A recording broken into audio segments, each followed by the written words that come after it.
नमस्कार साथियों। आज की वीडियो में हम बात करने जा रहे हैं भारत की एक ऐसी वीरांगना, मालवा साम्राज्य की महारानी और मराठा राजमाता अहिल्याबाई होलकर के बारे में। तो सबसे पहले तो हम जान लेते हैं उनके बचपन के बारे में। तो उनके बचपन के बारे में ये माना जाता है कि उनका जन्म 31 मई 1725 को महाराष्ट्र के अहमदनगर जिले के चोड़ी नामक ग्राम में हुआ था। और उनके पिता भी एक मराठा शासक थे जिनका नाम मानकोजीराव होलकर था, और उस पूरे मराठा क्षेत्र के ऊपर उनका शासन चला करता था। और उनके पिता के बारे में भी ये माना जाता है कि उनके पिता ने भी जो है मराठा यानी कि उस पूरे महाराष्ट्र से लेकर जो है उत्तर तक अपना साम्राज्य का विस्तार किया। और उसके बाद जो है जब अहिल्याबाई होलकर के बारे में ये माना जाता है कि उनका विवाह मात्र 12 वर्ष की आयु में उनके पिता मानकोजीराव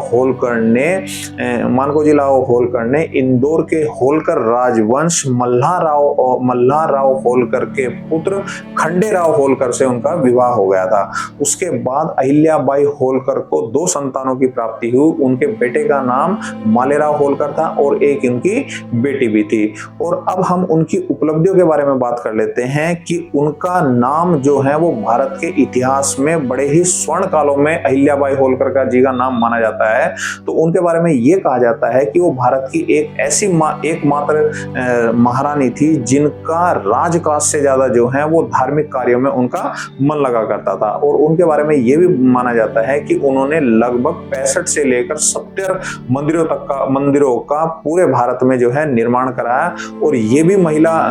अहिल्याबाई होलकर जी के बारे में कहा जाता है कि जब सोमनाथ के मंदिर के ऊपर महमूद गजनवी ने जब हमला कर दिया था और उसने वहां पर लूटपाट की और मंदिर को जो है उसने नुकसान पहुंचाया, उस पूरे सोमनाथ के मंदिर का जीर्णोद्धार का श्रेय भी जो है वो अहिल्याबाई होलकर जी के नाम ही जाता है। और उन्होंने उसके बाद जो है जब सोमनाथ मंदिर के ऊपर हमले के बाद जब काशी विश्वनाथ मंदिर के ऊपर औरंगजेब ने हमला किया और औरंगजेब ने सारे काशी विश्वनाथ मंदिर को तहस नहस कर दिया और वहां से जो है सभी आभूषण मुद्राओं को जो है वहां से उसने लूट लिया। तो उस काशी विश्वनाथ के मंदिर का भी पुनर्निर्माण और आज जैसा आपको काशी विश्वनाथ मंदिर दिखाई देता है, इसका पूरा का पूरा जो श्रेय जाता है वो अहिल्याबाई होलकर जी को ही जाता है। और आज भी अगर आप वाराणसी में जाएंगे तो आप देखेंगे अहिल्याबाई होलकर घाट भी है और कई घाटों का नाम और कई मंदिरों का जो श्रेय भी वहां वाराणसी के मंदिरों का वो पूरी तरीके से अहिल्याबाई होलकर जी को ही जाता है। लेकिन सबसे बड़ा दुखद उनके जीवन का ये रहा कि वो हमेशा जो है उन्होंने बड़ी ही विषम परिस्थितियों का सामना किया। और उनके बारे में ये माना जाता है कि मात्र 24 वर्ष की आयु में ही वो विधवा हो गई थी। उनका विवाह जो खंडेराव से किया गया था, वो खंडेराव जो है वो जब वो अहिल्याबाई होलकर जी 24 वर्ष की थी तो ही खंडेराव होलकर का जो है वो मृत्यु हो गई थी और वो 24 वर्ष की आयु में ही विधवा हो गई थी। उसके बाद जब उनके बेटे मालेराव होलकर को जो है वो राज्य का आगे राजकाज दिया गया, तो 42 साल की उम्र में ही मालेराव होलकर जो कि उनका पुत्र था उसकी भी मृत्यु हो गई। और मालेराव होलकर की मृत्यु के बारे में एक थोड़ा सा ये भी एक मिथ माना जाता है, ये भी कहा जाता है कि उनके पुत्र मालेराव होलकर का जो मृत्यु हुई थी वो उसकी एक तरीके से जिम्मेदारी कुछ लोगों ने जो है वो अहिल्याबाई होलकर को ही के ऊपर ही डाल दी थी। और कैसे डाल दी थी, एक बार एक घटना हुई कि उनका पुत्र जिसका नाम जो था वो मालेराव होलकर था, वो एक बार अपने रथ से जा रहे थे और रथ पर जाते जाते जो है उनके रथ के पहिए के नीचे आकर एक गाय के बछड़े की मृत्यु हो गई। तो उसके बाद जो है अहिल्याबाई होलकर जी का न्याय आप देखिए कि उन्होंने बिल्कुल उसी तरीके से अपने पुत्र को भी सजा देने की एक तरीके से उन्होंने कसम खाई। और उन्होंने ये कहा कि जिस तरीके से इसने एक गाय के बछड़े को जो है वो पहिए के नीचे कुचल दिया, इसी प्रकार जो है इसको भी ऐसी ही सजा दी जाएगी। और ये भी कहा जाता है कि किसी भी उनके सेनापति और सैनिक ने जो है वो रथ चलाने को तैयार नहीं हुआ और बाद में जो है वो अहिल्याबाई होलकर जी ने खुद रथ के ऊपर बैठकर जो है वो घोड़ों को चलाया और अपने पुत्र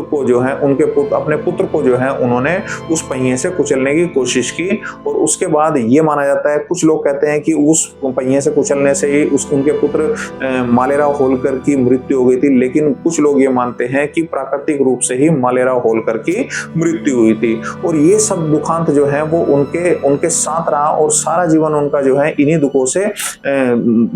दुखों से जो है वो भरा हुआ था। और उनकी जो पुत्री थी उसका विवाह भी जो है वो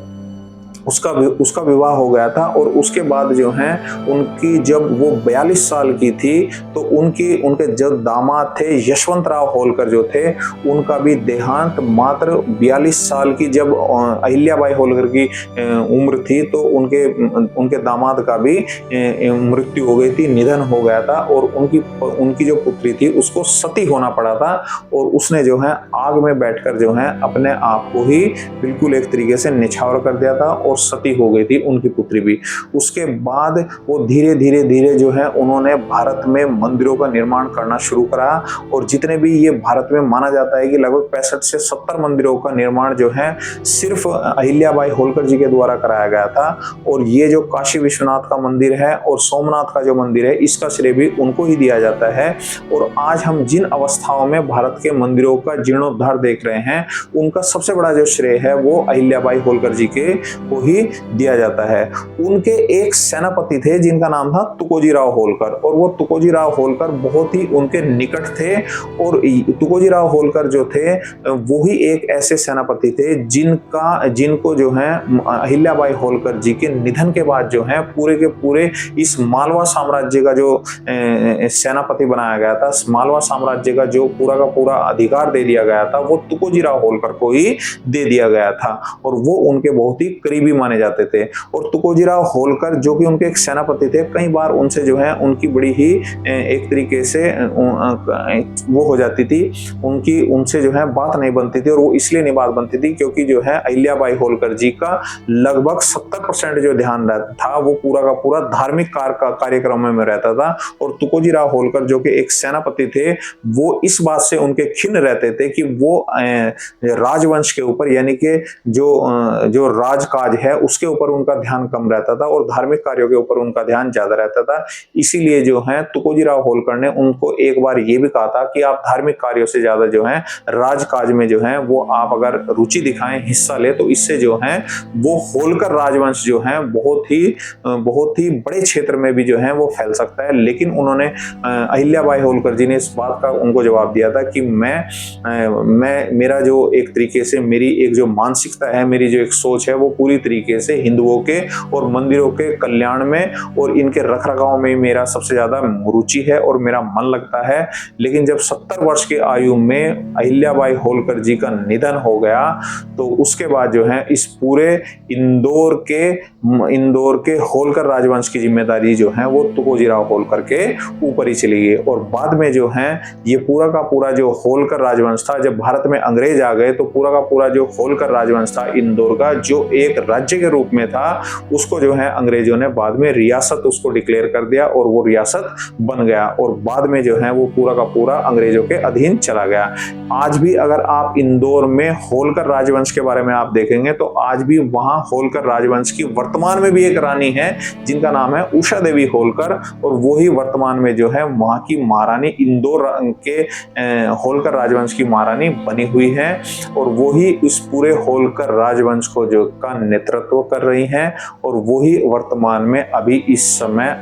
होलकर राजवंश की एक आखिरी महारानी है। तो उम्मीद है आपको वीडियो पसंद आई होगी। वीडियो को ज्यादा से ज्यादा शेयर करें, चैनल को सब्सक्राइब करें। धन्यवाद।